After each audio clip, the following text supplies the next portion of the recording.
Sentate, ponete cómodo, relájate y no pienses en nada. Que nosotros hacemos el resto.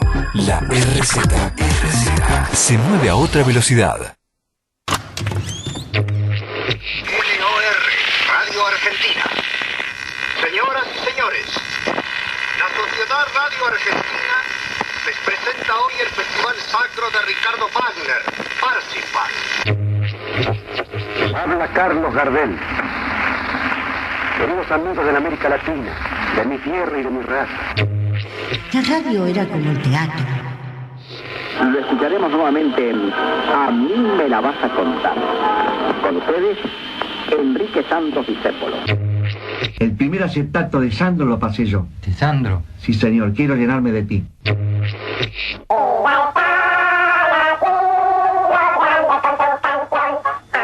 La radio tiene la magia de estimular la imaginación del que escucha. Bueno, déale, mija, déale. La madre. Sí. La madre es el ser que nos ha dado el ser y cuida de nuestro ser como debe ser. Esta vuelta sí que nos vamos para arriba, digo, no sea fan, ¿para qué se va para arriba? Si ahora no hay anunciantes que hagan publicidad, porque tampoco hay gente que compre los productos, porque tampoco hay nadie que los fabrique.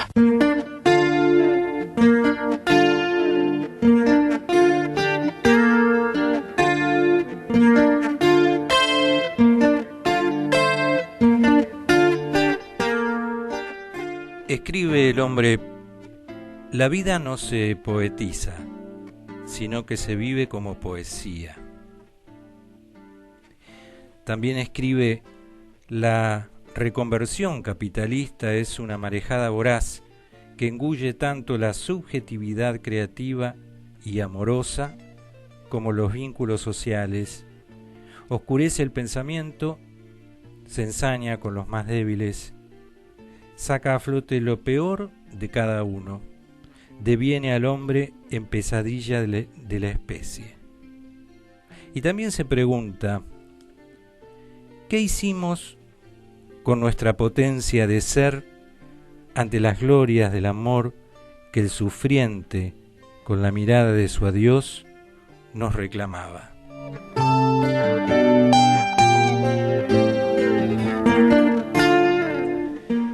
En estas búsquedas, en estos diálogos, en estas bienvenidas, siempre es una alegría recibir a Vicente Citolema. Buen día. ¿Qué tal? Gracias por mí venir. También es muy bueno estar acá. Me siento bien, gracias. Estamos en Santos y Pecadores, en vivo por la RZ. Estamos en Santos y Pecadores, un programa con historia.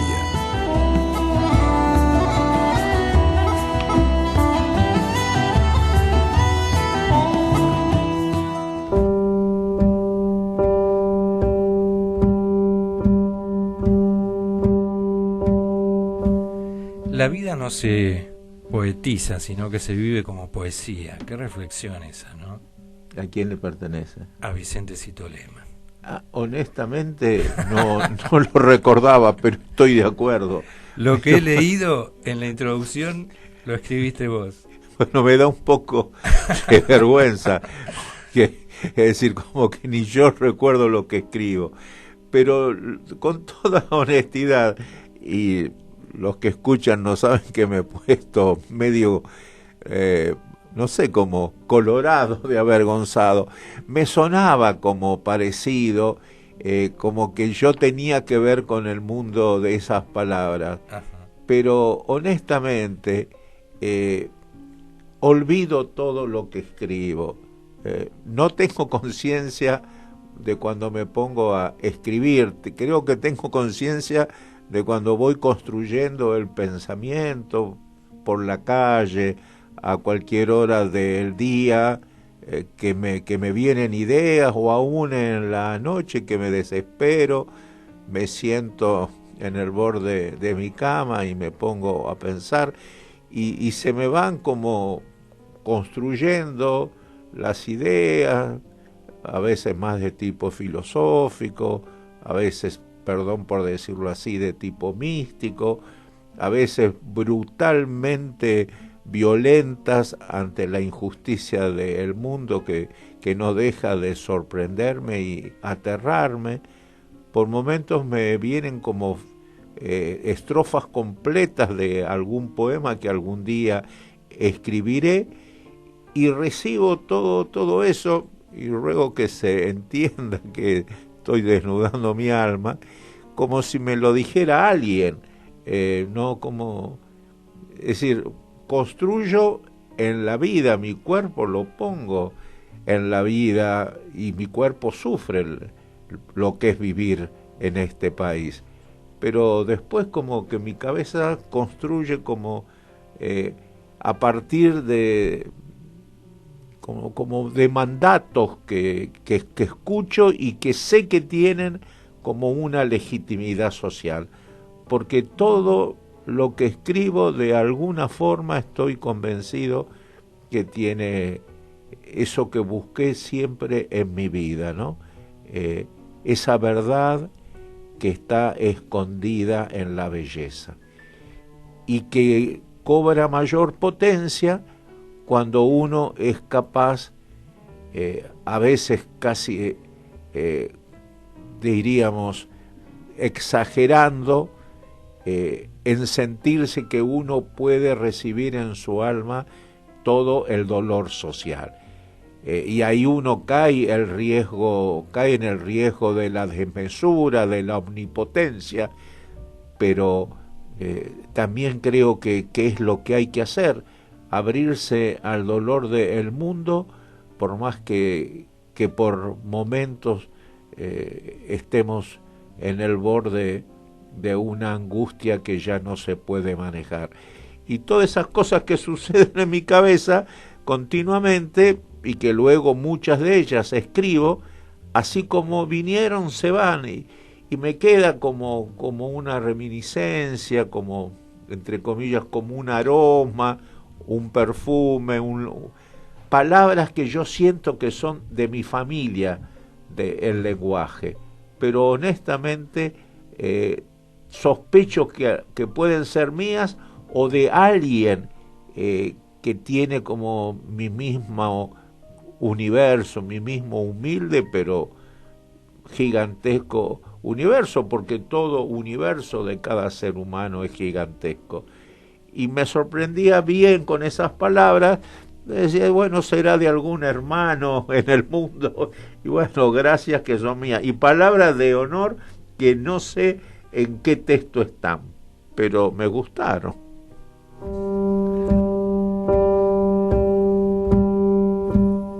Esto pertenece a algunas reflexiones tuyas dentro del libro Diálogos, encuentros con Jacobo Fichmann, Enrique Pillon-Rivière, Fernando Ulloa y León Rosichner.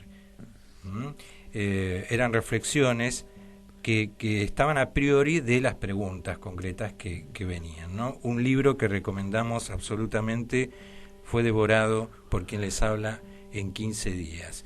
En la operación técnica, Mercedes Cerveranovo. En la locución, Salvador Hassan. En la operación técnica, ya lo dije.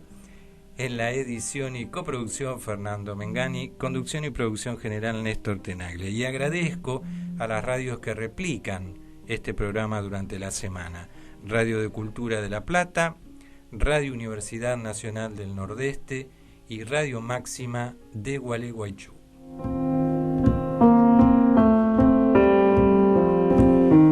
Para los más jóvenes, Vicente Citolema es sinónimo de militancia, de periodismo, de derechos humanos, abogado recibido en el año 61,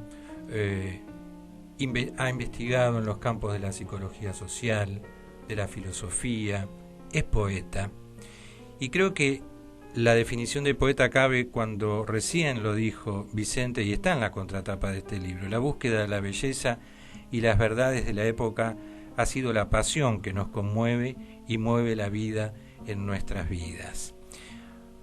A propósito de eso, vos tuviste oportunidad seguramente de tomar un café, de compartir una mesa de trabajo con Paco Urondo, con Rodolfo Walsh, con Eduardo Galeano, con Haroldo Conti, con Roberto Santoro, alguna caminata, algún viaje con Cortázar, con tantos otros. Estos seres que produjeron potencias, creatividades. ¿Dónde se ponen hoy esas potencias? ¿Dónde las encontrás? Es una pregunta, como todas, simple y compleja, ¿no? Porque a veces pareciera que es muy fácil responder, pero a mí me cuesta, porque en la pregunta siempre tengo la sospecha de que ya está dicha la propia respuesta, ¿no? Alguna vez caminando con Jacobo Fickman por los patios del hospicio, yo estaba tratando de organizar con él un libro de conversaciones con Jacobo Fickman, que lo publiqué, creo que fue en el año 1968 o 70, pero en esa época Fickman estaba internado desde hacía 28 años en un hospicio.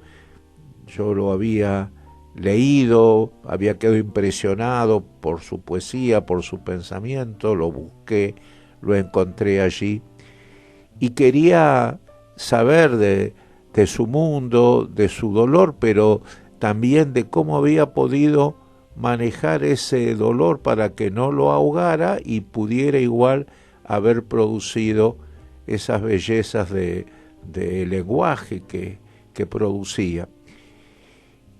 Y mientras caminábamos, y yo muy joven por entonces, tendría unos 30 años, y le preguntaba,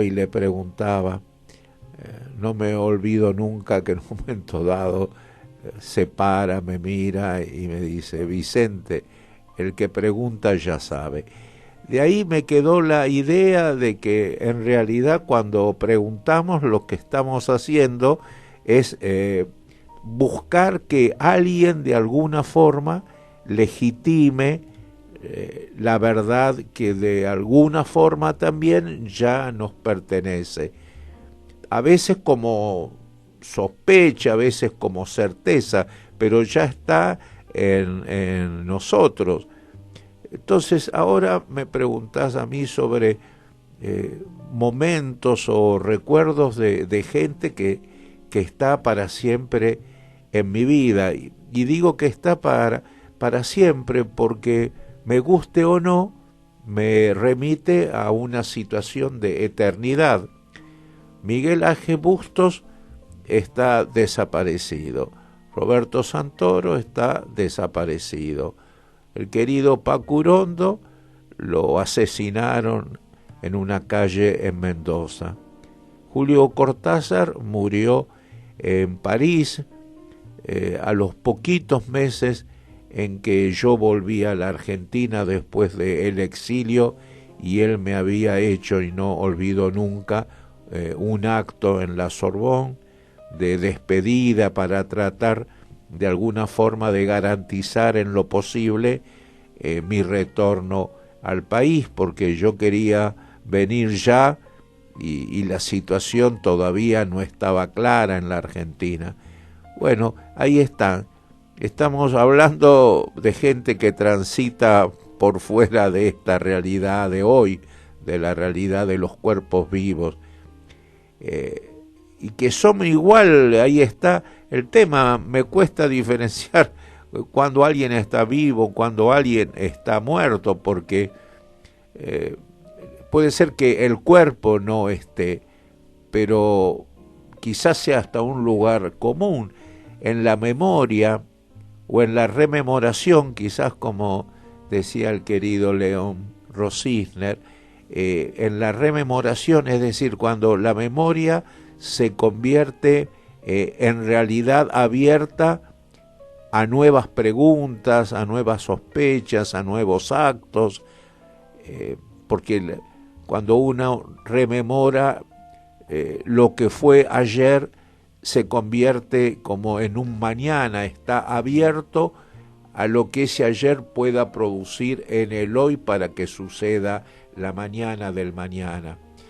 Entonces, son como preguntas complejas y cotidianas, porque muy bien, se termina esta charla, salgo a la calle y quizás pueda encontrarme con Paco Urondo, porque al haber sido nombrado y nombrado amorosamente, ese cuerpo que en la realidad inmediata no está, vuelve a estar.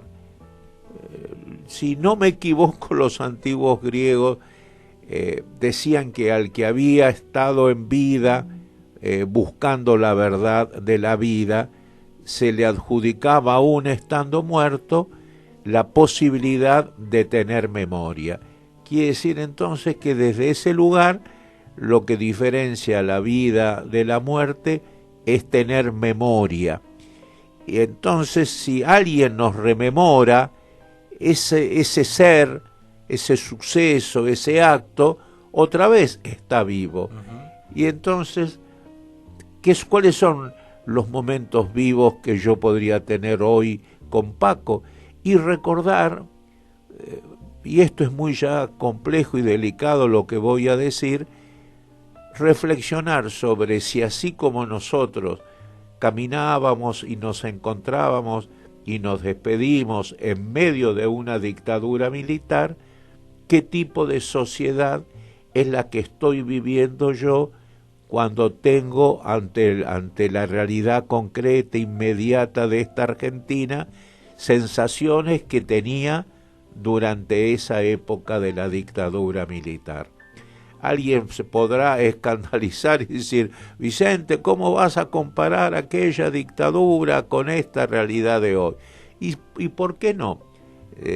Yo puedo comparar en el uso de la libertad que honestamente me he ganado, porque volvamos a la dictadura, porque las libertades cobran como su dimensión trascendente cuando entran en juego, cuando realmente pueden ser o no ser a partir también de la actitud que nosotros tomamos en ese momento histórico.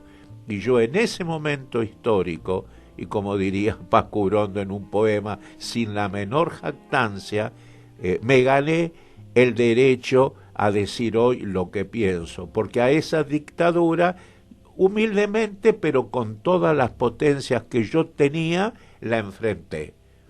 Por lo tanto, el haber enfrentado a la dictadura me permite luego reflexionar, porque mi cuerpo conoció los efectos de esa dictadura, mi espíritu los conoció.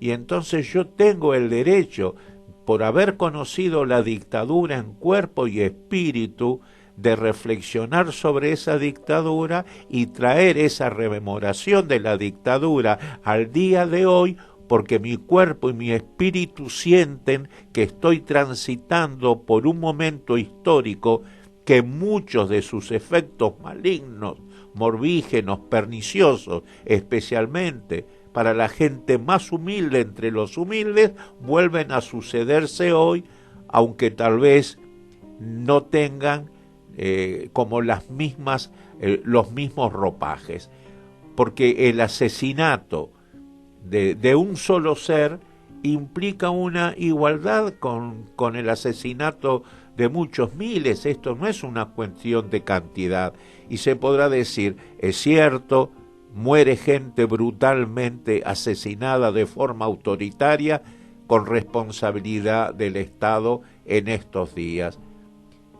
Hay formas del autoritarismo cultural expresas en la política, hay formas de desprecio por el que piensa distinto, de ahogo a las voces que quieren ser libres, que me remonta necesariamente a aquellos días. Los ataques que sufría la universidad pública en aquel tiempo, y yo era profesor en la Universidad de Buenos Aires, puedo sentirlos también como son los ataques a la universidad pública en el día de hoy. Y yo puedo comparar, porque era profesor universitario en la época de la dictadura y sigo siendo, a pesar de mis años, profesor universitario en la Argentina de hoy. Y puedo ver las situaciones a partir de tener el cuerpo en juego. Y yo no voy a decir que esto es el calco de la dictadura militar, porque cada momento histórico es único e irrepetible. Eso es cierto. Pero también es cierto que el dolor que yo ya sentí mientras caminaba, desde mi casa hasta aquí, la cantidad de gente tirada en la calle, en espacios que ya me asombran. Había un hueco cuando subíamos con mi mujer, recién subimos por la escalera del subte A, y a un costado, en una especie de guarida, había ahí un hombre tirado, y ya que uno podía sospechar que estaba muerto por la manera en que estaba tirado. Y en la esquina de Plaza Flores, donde tomamos originariamente el subte, estaba una madre con sus 2 nenes tirada en la calle, tratando de peinar un poco a su chica en el suelo, rodeada de sus perros. Que esos son espacios de muerte social, y esa muerte social la provoca el Estado, y esa muerte social que provoca el Estado son efectos de autoritarismo, en el sentido de que alguien que tiene el poder decide por la vida y por la muerte del otro. Entonces yo puedo decir que estoy viviendo una dictadura en el sentido de una falta gigantesca de amor y de respeto por el otro ser humano.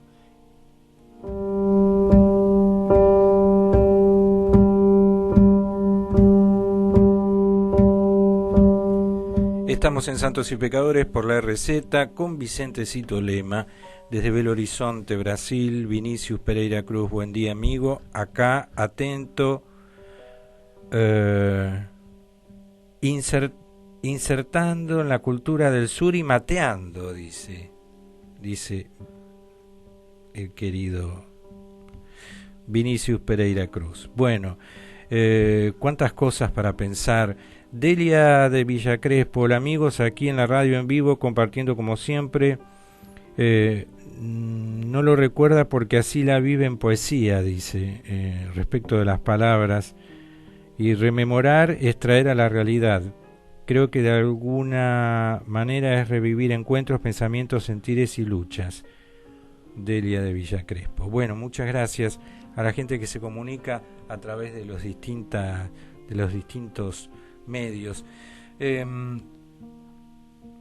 Y por supuesto no contesté ninguna de las preguntas que me has hecho, pero sí que las he contestado. Sí, de alguna manera. De alguna claro. manera, pero obvio, también no todos tienen que conocer el mundo que de golpe traemos aquí. Fui muy amigo. No, pero la pregunta, perdón, sí. La pregunta era, más que nada, a lo mejor yo me expresé mal, es si todas esas potencialidades de esa gente que tuvo la suerte de cruzarse por tu vida, en tu trabajo, en tu profesión, si todas esas potencialidades las ves reflejadas hoy en otros. Ahí está. Eso. La importancia de la historicidad. Sí. O sea, pensar la historia en el hoy, para no evocar el pasado como museo, sino como posibilidad de cambio. Bueno, ahí está. La rememoración de la que hablábamos, de ese concepto sobre el que tanto trabajó León Rosisner, es sacar del museo la realidad y volver a abrir las posibilidades de la historia. En ese aspecto, si vemos lo que pasó en el 76, por ejemplo, habría un triunfo en lengua bíblica, diríamos, del espíritu del mal, uh-huh. o de la sustancia del mal, o de la muerte como cultura. Pero eso es si nos quedamos en el 76, porque allí murió Wall, murió Paco, murió Miguel Ángel Bustos. Pero si nosotros hablamos hoy en el 2018, este agosto del 2018, de Paco Urondo, de Rodolfo Walsh, de Haroldo Conti, de cualquiera de mis queridos compañeros de generación, ahí es como que se abre de vuelta, y quién está muerto y quién está vivo. Y creo que más que Videla, quien ganó la partida fue, por ejemplo, Walsh, porque hoy Walsh sirve como inspiración, sirve como ejemplo de conducta, sirve como camino de vida, como posibilidad para mucha gente que quiere practicar hoy el periodismo, con la palabra mínima, con la ética que corresponde a la propia condensación de esa profesión, porque no se puede pensar el periodismo por fuera de la ética. Exacto. Porque deja de ser periodismo y se convierte en cualquier otra cosa. Es decir, la ética hace a la esencia de lo que es el periodismo. Hasta me atrevo a decir, si nosotros, siguiendo a Heidegger, nos preguntaríamos qué cosa tiene el periodismo que si no la tiene, esa cosa no es. ¿Qué cosa tiene el periodismo que si no tiene eso, deja de ser periodismo? ¿Qué es eso último? Para mí, eso último del periodismo es la ética. No hay una manera de imaginarse la cosa en sí del periodismo por fuera de una ética. ¿Y quién puede con su cuerpo, con su conducta, con lo que escribió, con lo que hizo, sintetizar esa idea, ponerle una materialidad legítima? Rodolfo Walsh. Por lo tanto, recordarlo a Walsh o rememorarlo es plantear una gigantesca disputa en estos días, en el mundo de hoy, que se da a partir del periodismo, porque el rol del periodismo en el mundo de hoy tiene una potencia, una posibilidad de modificación de la realidad para el bien común o para el mal de todos, más potente todavía que en otras décadas, más potente que en la década del 70, cuando estaba en su apogeo la figura de Rodolfo Walsh. Lo que hoy un periodista puede hacer va a tener incluso como una incidencia en el conjunto social más potente que la que Paco Urondo, que la de Rodolfo Walsh, que la de Juan Gelman, que la de yo mismo, por qué no decirlo, si todos nosotros éramos parte de un mismo proyecto, escribíamos en la revista Crisis con Eduardo Galeano, escribíamos en el diario La Opinión, en el diario de los argentinos, es decir, somos un grupo de intelectuales, de poetas, de periodistas, de dramaturgos, de artistas y pensadores, de militantes de la vida, que nos cruzamos en un momento histórico. Pero tengo conciencia que todo eso que ya específicamente en el campo del periodismo hicimos, incluso en la revista Crisis, que es tal vez el recuerdo más fuerte que tengo de toda esa época, creo que sirve como ejemplo, pero cae porque no podía incidir en la sociedad con la fuerza que hoy el discurso periodístico, tanto para la construcción del bien como para la construcción del mal, opera hoy en la sociedad argentina. Lo que hace que ejemplos como el de Rodolfo Walsh se conviertan en imperiosos. Hay que ir por ese camino, especialmente en momentos difíciles. Por lo tanto, hablar de Walsh hoy, más que hablar del propio Walsh, es hablar de sus actos, de sus ideas, de su manera de entender el pensamiento, para subirnos con él al barco de su propio cuerpo y navegar hoy en este mar que huele a podrido, que huele a muerte y que uno ve que se expande casi como un viento imposible de parar por los medios concentrados de comunicación. Y aquí supero lo que puede llamarse una identificación directa con cualquier partido político, porque estoy convencido que esas voces, entre comillas, del mal, estarían al servicio de cualquier proyecto. Es una cuestión de haber entregado el alma al diablo, y cada uno puede hacer con su alma lo que quiera. Pero si el alma que se entrega al diablo es el alma de un periodista, y es el alma que está dentro de un cuerpo que tiene un trabajo de periodismo y que puede tener una incidencia tan potente como el periodismo tiene hoy en el mundo, ahí ya viene como una responsabilidad ética aún mayor, porque la medida de nuestro compromiso con la verdad también va de acuerdo a los resultados de nuestros actos en la incidencia social.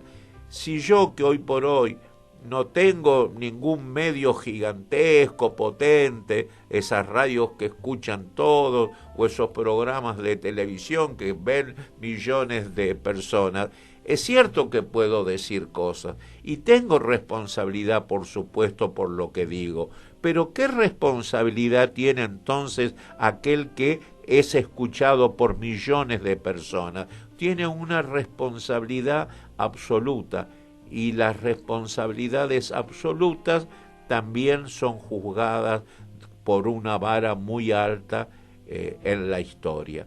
Yo participo de la idea de que esa madre tirada en la calle en Flores con sus hijos, padeciendo la indignidad que no merecía, deja su responsabilidad en la palabra, en el decir de muchos periodistas de hoy que con su conducta confirman que la muerte está teniendo hoy más poder que la propia vida.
El aire, solo para respirar.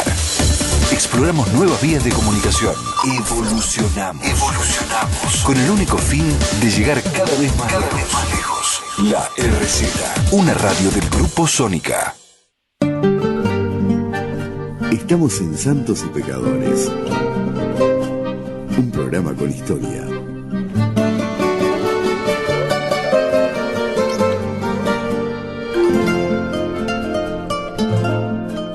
Comunicación te envuelve, te aparta, te altera. La radio es memoria. Yo no quise ni quiero nada para mí. Mi gloria es y será siempre el escudo de Perón y la bandera de mi pueblo. Y aunque dejen el camino jirones de mi vida, yo sé que ustedes recogerán mi nombre y lo llevarán como bandera a la victoria. Santos y Pecadores. Solamente un programa de radio. En un mundo sin memoria.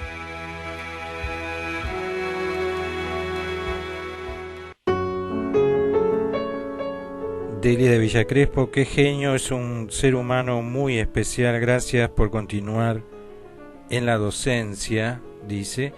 Y desde Belo Horizonte, Vinicius, me está encantando lo que dice Vicente. Bueno, muchas gracias. Y muchas gracias a la gente que compartió en la promoción de lo que iba a pasar hoy en el programa. Muchísimos. Manda también saludos. Ayer me decía Guillermo Korn, el escritor, que hace mucho que no te ve. No sé si te acordarás de él, pero que bueno, que estaba feliz de que estés aquí, Vicente. Escuchábamos Danza de los Espíritus Bienaventurados, de Antonio Agri y su grupo de arcos, de Gluck, de una ópera. Y recién Evita, porque cada tanto traemos registros de voces de seres que son referentes o son importantes en la historia, y sabemos que estás haciendo desde hace ya bastante tiempo, junto a Nara Carreira y un montón de gente, Eva Perón resucitada en los tiempos del terror, del rencor. Y justamente en estas cuestiones que vivimos y que describiste muy bien recientemente, ¿cómo se inserta esa Eva Perón en la actualidad? Porque es una ficción. Sí, bueno, todo es ficción y todo es realidad, y en lo que yo escribo y en lo que yo hago, lo que intento es que sea siempre lo que yo llamo una realidad poética, que traten de trascender lo que se podría ver como realidad inmediata, para ahondar en esa realidad en la medida que si uno se sumerge en la realidad real, ahí encuentra un mundo que hace ver que esto que es la realidad de todos los días es una apariencia, porque finalmente es una falsedad.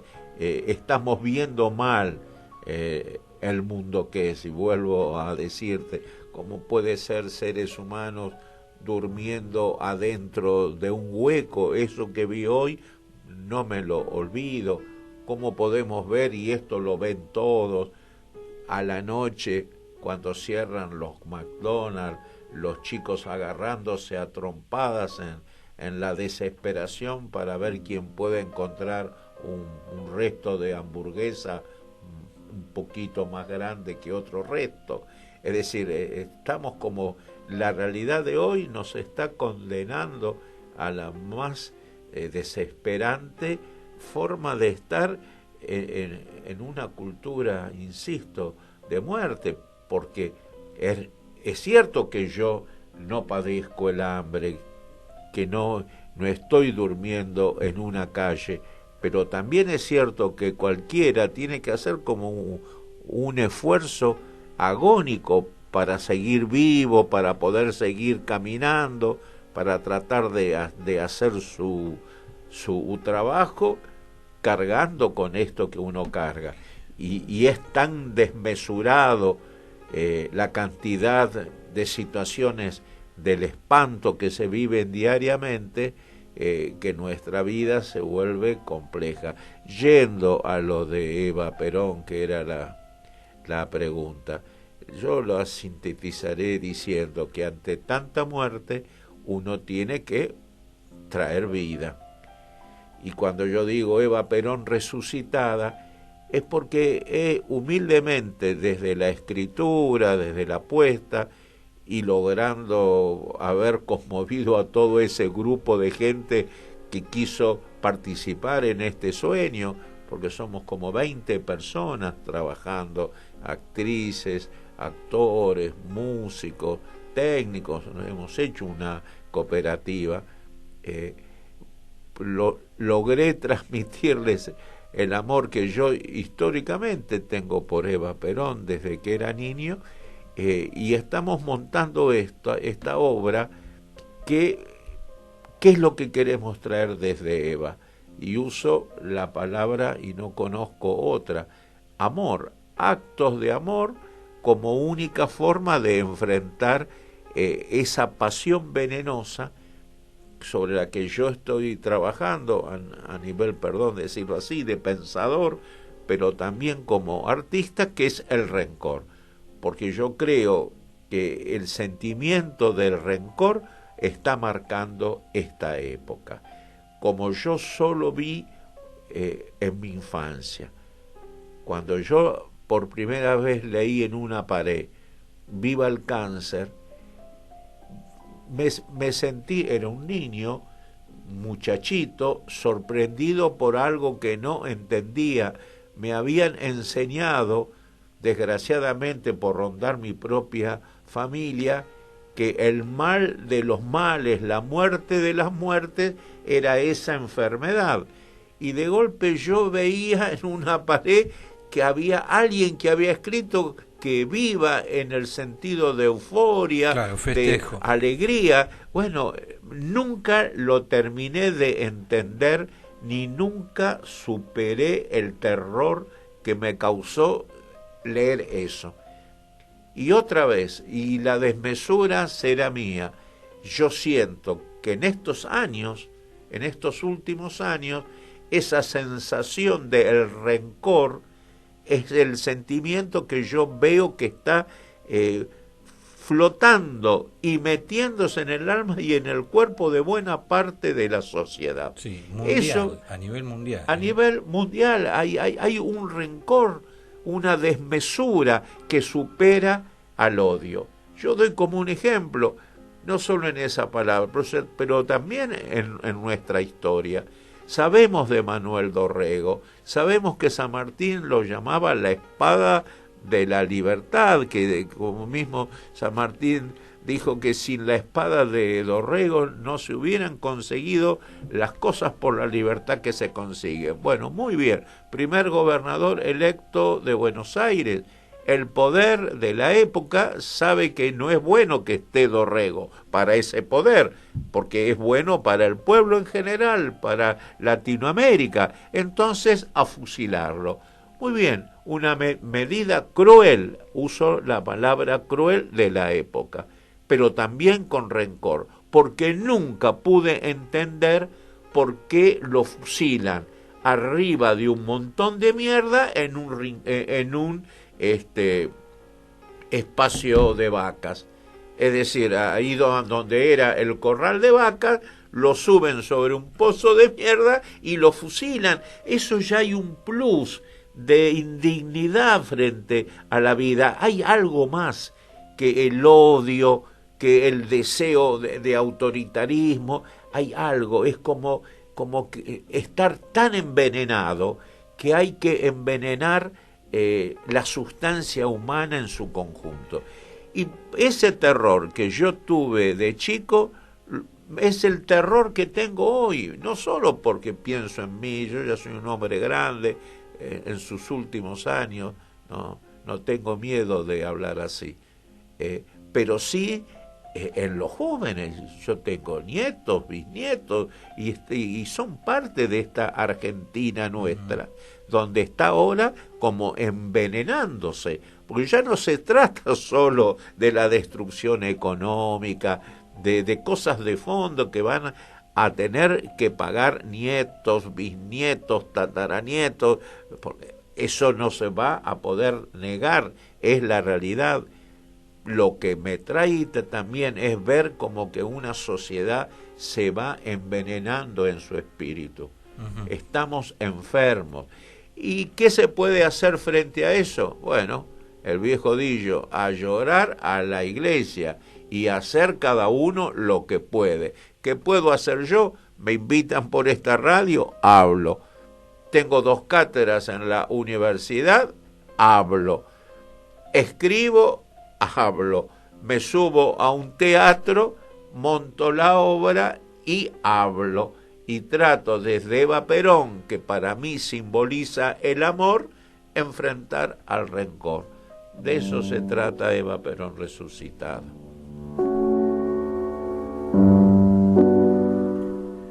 Pablo Olmedo desde Mar del Plata, escuchándolos, abrazo, muchas gracias.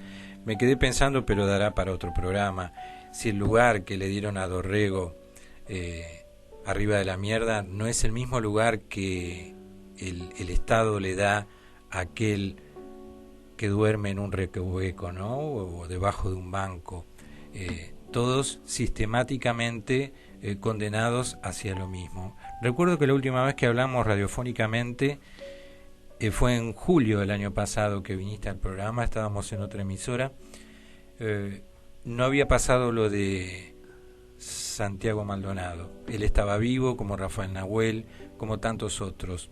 Y trajiste un poema que le escribiste.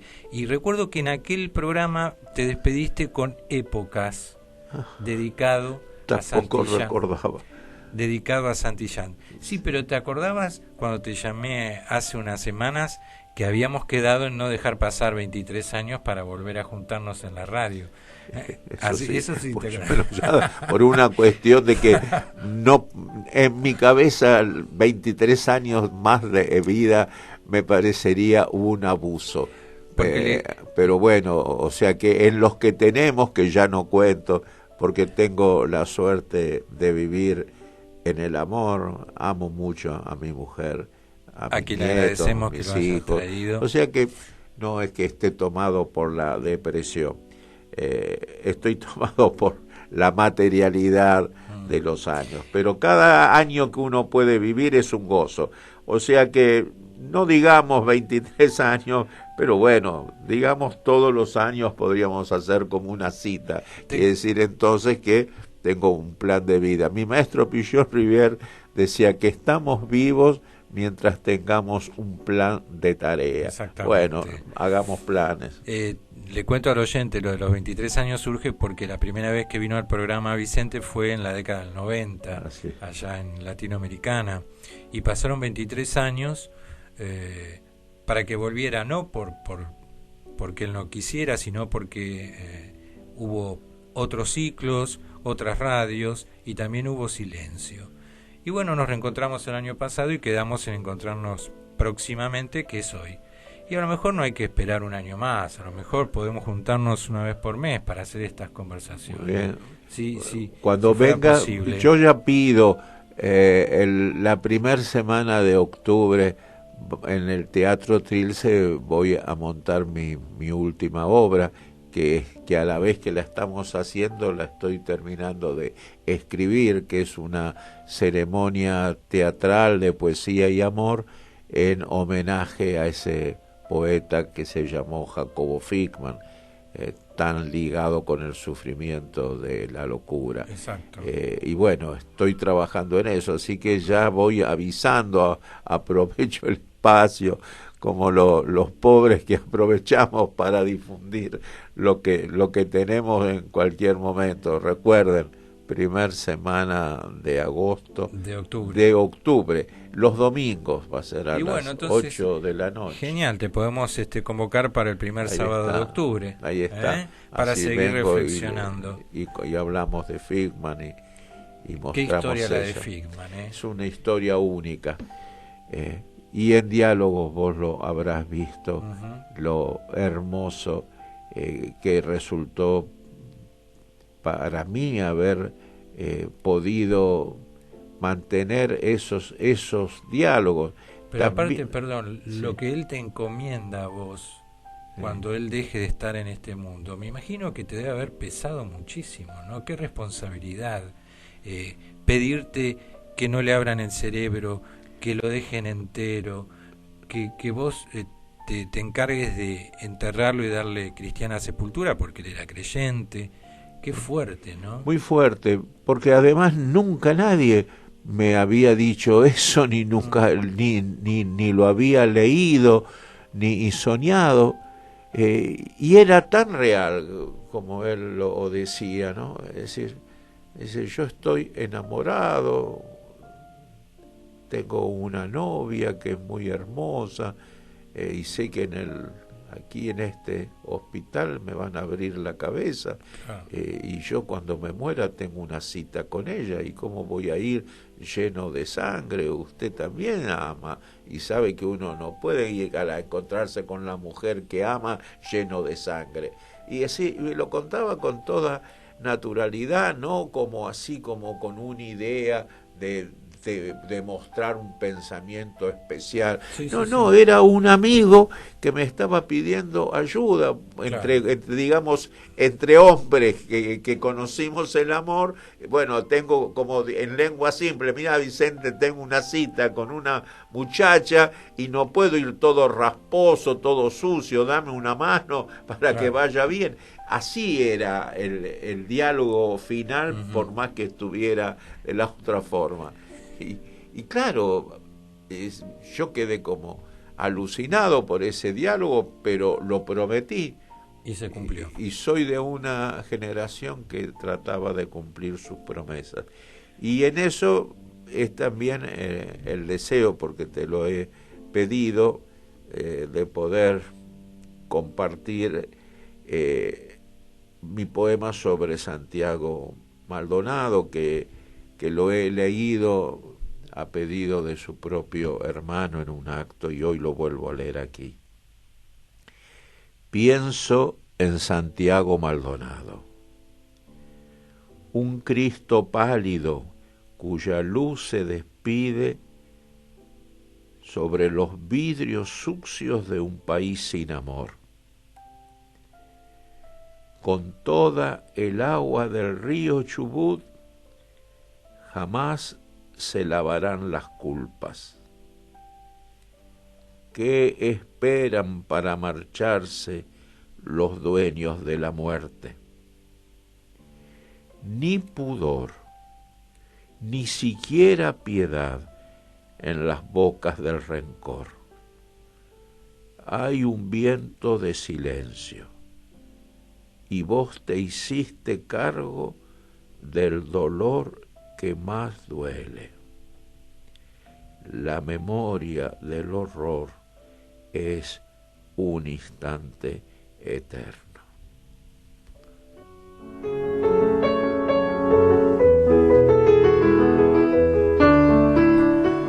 Bueno, muchísimas gracias por venir y sobre todo sabiendo que no estaba, tenía unas nanitas ahí, igual hombre de palabra. Gracias, Regín, también por traerlo, y nos estamos encontrando. Espero que le hayas pasado bien.